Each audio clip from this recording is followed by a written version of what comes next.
और इस वक्त मिस्टर वर्मा अपने स्कूल की रेप्यूटेशन और कंप्लेंट्स की वजह से सिद्धार्थ पर बरस रहे हैं। तभी सिद्धार्थ की बात सुनकर प्रिंसिपल वर्मा और भी ज्यादा नाराज हो गए और उन्होंने गुस्से में जवाब देते हुए कहा, तुम्हारी इतनी हिम्मत कैसे हुई मुझसे ये सवाल करने की? मैं तुम्हारा प्रिंसिपल हूँ सिद्धार्थ।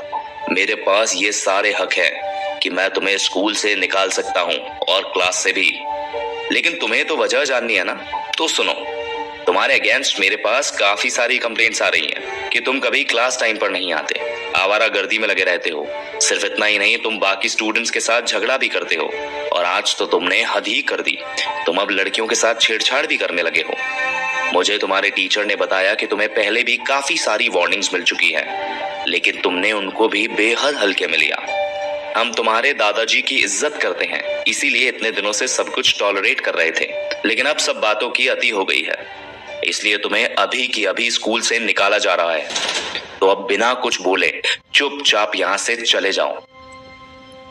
हम अपने स्कूल का माहौल खराब नहीं करना चाहते तुम जैसे स्टूडेंट्स को यहाँ रखकर।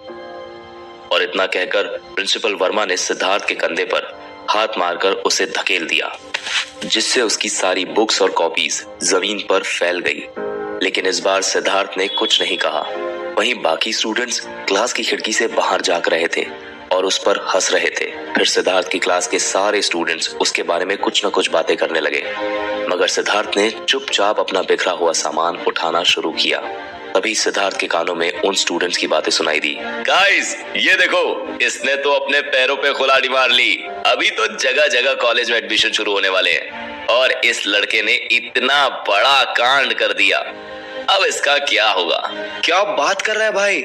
इससे स्कूल एग्जाम्स में तो पास नहीं हुआ जाता ठीक से, तो क्या इसे कॉलेज में एडमिशन मिलता?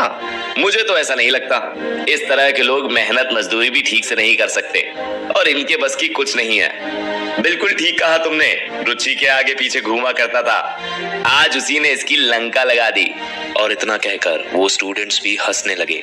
इतनी बेइज्जती और खरी खोटी सुनने के बाद भी सिद्धार्थ ने किसी से कुछ नहीं कहा और सब लोगों की बातों को अनसुना कर दिया। मगर इन बातों ने उसके अंदर के गुस्से और उदासी को और भी ज्यादा बढ़ा दिया था। सिद्धार्थ की आंखों से लगातार आंसू बहे जा रहे थे और वो बार बार गुस्से में रगड़ते हुए अपने आंसू पोंछता जाता।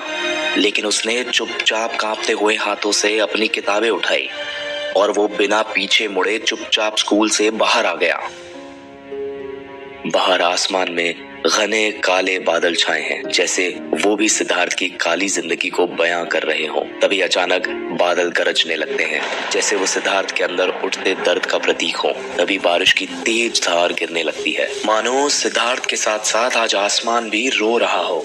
मगर सिद्धार्थ के ऊपर इनमें से किसी चीज का कोई असर नहीं पड़ रहा था। उसे ऐसा लग रहा था जैसे किसी ने उसे अंधेरे कुएं में फेंक दिया हो, जहां रोशनी का कोई नामो निशान नहीं है। फिर सिद्धार्थ स्कूल गेट के बाहर खड़े होने के थोड़ी ही देर बाद वहां से घर जाने लगता है। उसका चेहरा पीला पड़ चुका है। उसे समझ में नहीं आ रहा है कि आखिर उसी के स्कूल के प्रिंसिपल